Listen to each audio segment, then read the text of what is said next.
মৃত্যুর স্মরণে রাষ্ট্রীয় মর্যাদায় সশস্ত্র সালাম দেবে। সশস্ত্র সালাম।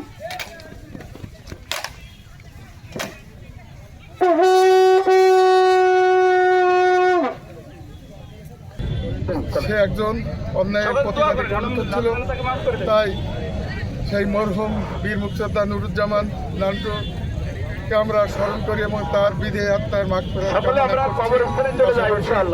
তার আত্মত্যাগের প্রতি আমরা শ্রদ্ধা জানাচ্ছি। আমি দেখলাম যে মানুষ তাকে ভালোবাসে বিভিন্ন অঞ্চল থেকে, দামোদরা, জীবননগর, মানে জেলার বিভিন্ন অঞ্চল থেকে অনেকেই এসছেন।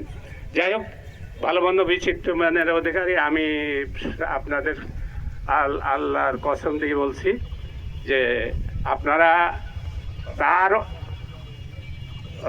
ব্যবহারে, তার যে কোনো ব্যবহারে যদি কেউ মনোকষ্ট পেয়ে থাকেন আপনারা ক্ষমা করে দেবেন। অস্ত্র নামাবে, অস্ত্র নামা। গার্ড বিরতি করবে।